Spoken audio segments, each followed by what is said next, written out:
நேயர்கள் வணக்கம். மீண்டும் இந்த ஆலயம் நிகழ்ச்சியின் மூலம் உங்கள் அனைவரையும் சந்திப்பதில் மிக்க மகிழ்ச்சி. ஆலயம் என்பது ஏதோ வழிபாட்டு கூடங்கள் அல்ல, அருள் நிறைந்து இருக்கும் இறைவனின் இல்லமே ஆலயங்கள். அமைதி, நிம்மதி, ஆறுதல், ஆனந்தம் இவை எல்லாமே ஆலயத்தை சுற்றி வந்தாலே கிடைக்கும். அந்த வகையில் இதோ இன்றைய ஆலயம் நிகழ்ச்சியில் பழமையான ஒரு திருக்கோவிலை பார்ப்போம்.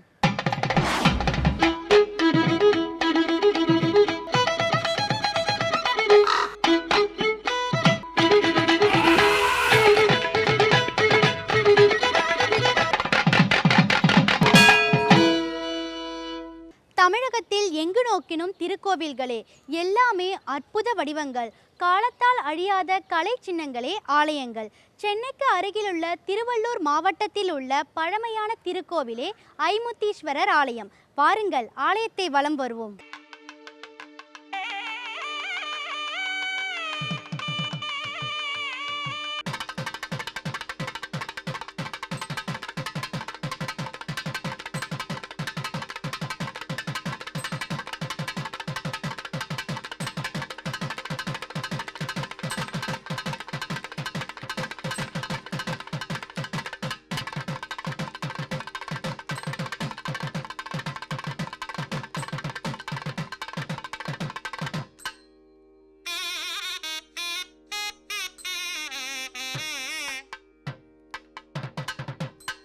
தமிழகத்தின் வடக்கே திருவள்ளூர் மாவட்டத்தில் ஊத்துக்கோட்டை வட்டம் பெரியபாளையத்தில் அமைந்திருக்கிறது இந்த பழமையான திருக்கோயில்.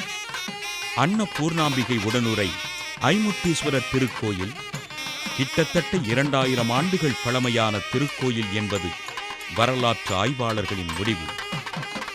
மேற்கு பார்த்த நிலையில் மூலவர் அருள் புரியும் திருத்தலங்கள் முத்தித்தலங்கள் என்பதற்கு ஏற்ப இந்த ஆலயத்திலும் மூலவர் மேற்கு பார்த்த நிலையிலேயே காட்சியளிக்கிறார். வில்வமரமே தலமரமாக விளங்கும் இத்தலத்தின் ராஜகோபுரம் 3 அடுக்குகளுடன் 5 கலங்களுடன் விளங்குகிறது.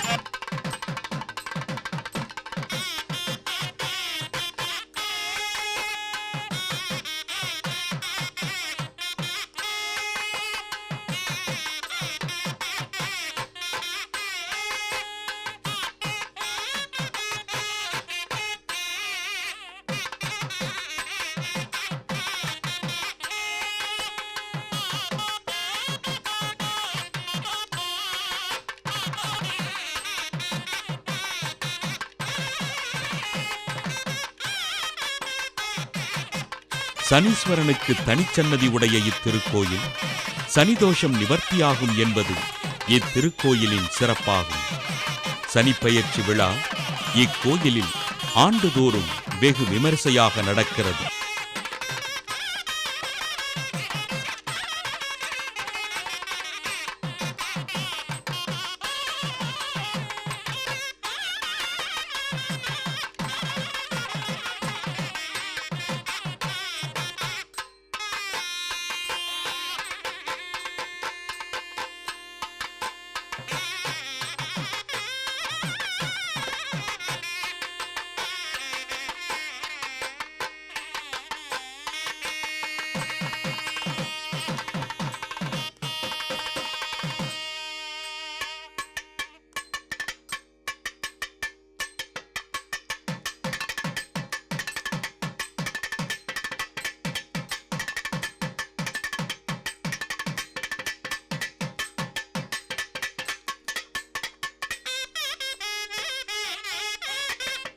ஆரணி ஆற்றங்கரையில் அமைந்துள்ள இத்திருத்தலத்தில் 5 தேவதைகள் உட்பட பஞ்சபூதங்கள் சாப விமோசனம் பெற்றதனால் இத்தல இறைவன் ஐமுத்தீஸ்வரர் என்றும் இத்தலம் முத்தித்தலம் என்றும் போற்றப்படுகிறது. ஆரணி நதிக்கரையில் பெருமுனிவரான வால்மீகி சிவபெருமானை குறித்து தவம் செய்தமையால் அவருக்கு அம்மையப்பராய் சிவபெருமான் காட்சி கொடுத்ததோடு மட்டுமல்லாமல் இதே இடத்தில் சிவலிங்க ரூபமாய் தோன்றி அருளினார். அன்று முதல் வால்மீகி முனிவர் தங்கிய இடம் வால்மீகி ஆசிரமம் என்று வழங்கப்படுகிறது.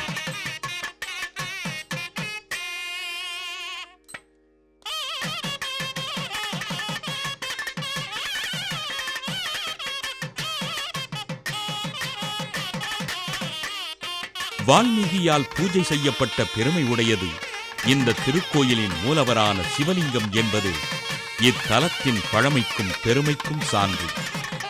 பஞ்சபூதங்களான நீர், நிலம், நெருப்பு, காற்று, ஆகாயம் ஆகிய 5 பஞ்சபூத தேவதைகள் சாபத்தால் குரங்குகளாகி சாப விமோசனம் பெற இத்தல இறைவனை வழிபட்டு பேறு பெற்றனர் என்பது இந்த அன்னபூர்ணாம்பிகை உடனுரை ஐமுத்தீஸ்வரர் திருக்கோயிலின் தலவரலாறாகும்.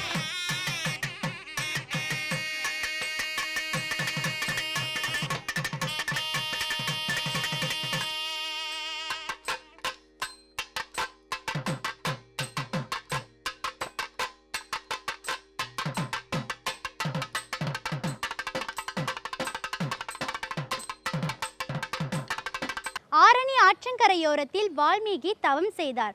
இறைவன் காட்சி கொடுத்தார். சிவலிங்கமாய் தோன்றி அருளினார். வால்மீகி வழிபட்ட சிவலிங்கத்தை நாமும் வழிபடுவது நமக்கு பெருமை இல்லையா?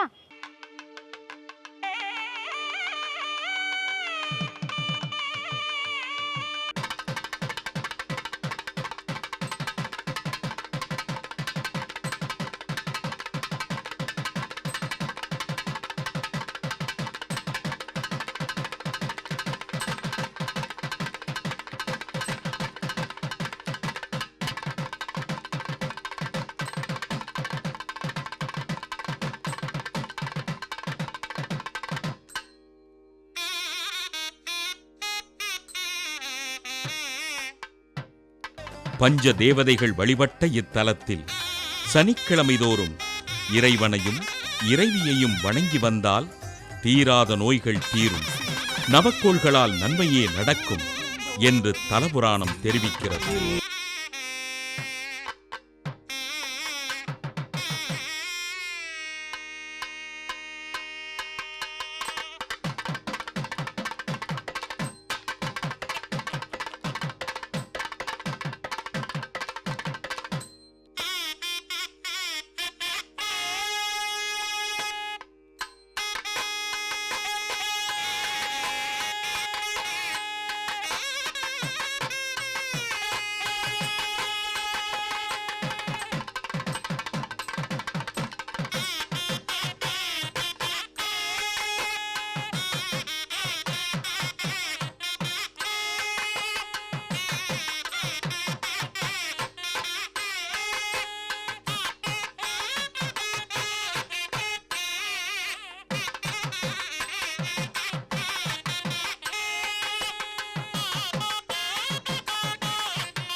வால்மீகியின் சீடரான சித்திரவர்மன் ஆட்சி காலத்தில் இவ்வூரில் மழையின்றி பஞ்சம் ஏற்பட்டதாகவும் மன்னனின் சிவபக்தியாலும் இறையருளாலும் அம்பிகை மோகினி வடிவம் கொண்டு மக்களுக்கு அன்னதானம் வழங்கி வந்ததால் இத்தல அம்மனுக்கு அன்னபூர்ணாம்பிகை என்று திருநாமம் வழங்கப்பட்டு வருகிறது.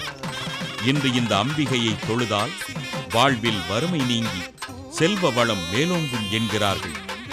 சித்திரை பெருவிழா, ஆனி திருமஞ்சனம், ஆவணி புரட்டாசி மாசி மார்கழி நடராச நீராட்டு விழா, பங்குனியில் திருக்கல்யாணம் என மாதந்தோறும் இத்திருக்கோயிலில் சிறப்பு வழிபாடுகள் மக்கள் நலன் கருதி நடத்தப்படுகின்றன.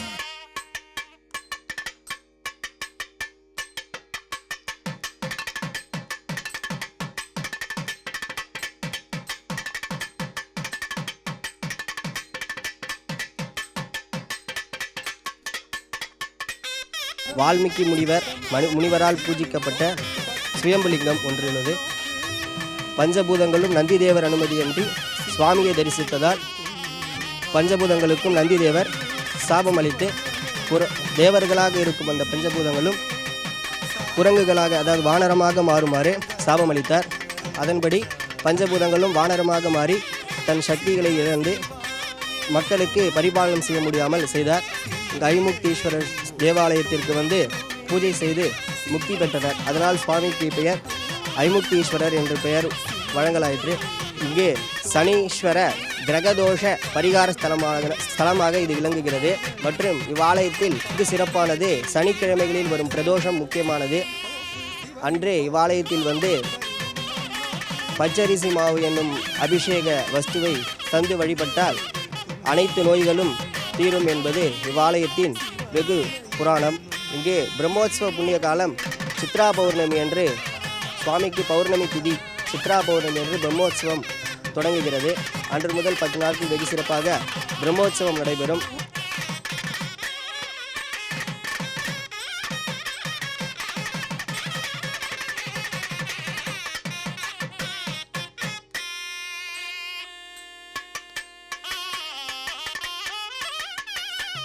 கிட்டத்தட்ட 2000 ஆண்டுகள் பழமையான இந்த அன்னபூர்ணாம்பிகை உடனுரை ஐமுத்தீஸ்வரர் திருக்கோயில் இன்றும் பழம் பெருமையுடனும் இறைமை அருளோடும் திகழ்கிறது.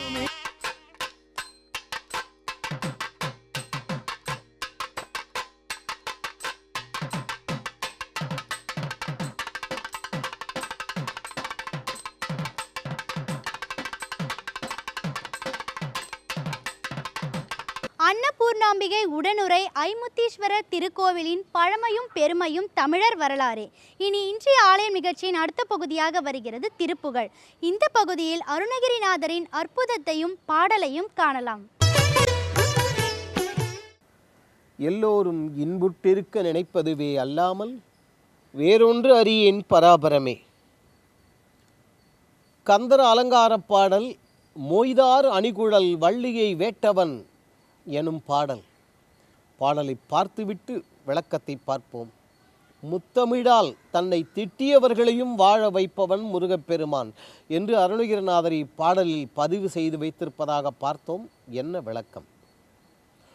மொய்தாரணி குழல் வள்ளியை வேட்டவன் முத்தமிழால்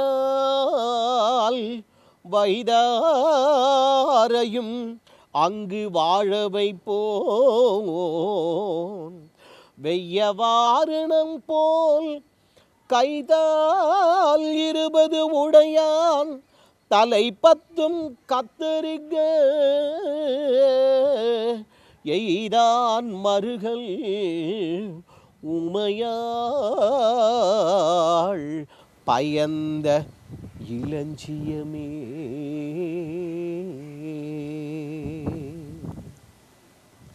வள்ளிநாச்சியாரை முருகப்பெருமான் விரும்பினான், தேடிப்போனான். ஏன்? என்ன தத்துவார்த்தம் பார்த்தோம் ஏற்கனவே. முத்தமிழால் வைதாரையும் அங்கு வாழ வைப்போன். அடுத்தவர்களை ஏசுவது திட்டுவது கூட தமிழால் திட்டினால் முருகப்பெருமான் தன்னை திட்டியவர்கள் இவர்கள் நம்மை முத்தமிழால் திட்டுகிறார்கள். இயல் தமிழ், இசைத்தமிழ், நாடகத்தமிழ் என்று சொல்கின்றோம் அல்லவா? அந்த 3 தமிழ் மூலமாகவும் தன்னை திட்டினால் கூட சரி அவர்களுக்கு அருள் புரிகின்றானாம். இப்படியெல்லாம் நடக்குமா என்று கேட்க வேண்டாம். அருணகிரிநாதர் ஏதோ ஆச்சரியமாக சொல்லிவிடவில்லை. நமது பழந்தமிழ் களஞ்சியங்கள், புலவர்களுடைய அருள் வரலாறுகள் வரவேண்டியவை ஏராளம். அதில் 1-2வது அருணகிரிநாதருடைய அருள் மூலமாக நம்மிடம் வெளிப்படட்டுமே. பொய்யாமொழி புலவர் என்று ஒரு புலவர், பெரும்புலவர், அவரிடம் போய் நீங்கள் முருகனை பற்றி பாடுங்கள். அவர் சொன்னார், நான் சிவபெருமானைத்தான் பாடுவேனே தவிர முருகனை பாட மாட்டேன். கோழியை பாடிய வாயால் குஞ்சை பாடுவேனா என்றார் அவர். கோழின்னா பெருசு சிவபெருமானா, குஞ்சுன்னா அவருடைய மகன், குழந்தை, பிள்ளை முருகப்பெருமானா. கோழியை பாடிய வாயால் குஞ்சை பாடுவேனா, மாட்டேன் என்றார். முருகப்பெருமான் இவரை தடுத்து ஆட்கொள்ள தீர்மானித்தான். ஒரு தடவை வந்து கொண்டிருக்கின்றார் புலவர், பொய்யாமொழி புலவர். நடுவில் ஒரு மாடு மேய்க்கும் சிறுவனைப் போல போன முருகப்பெருமான் இவரை மிரட்டுகின்றான்.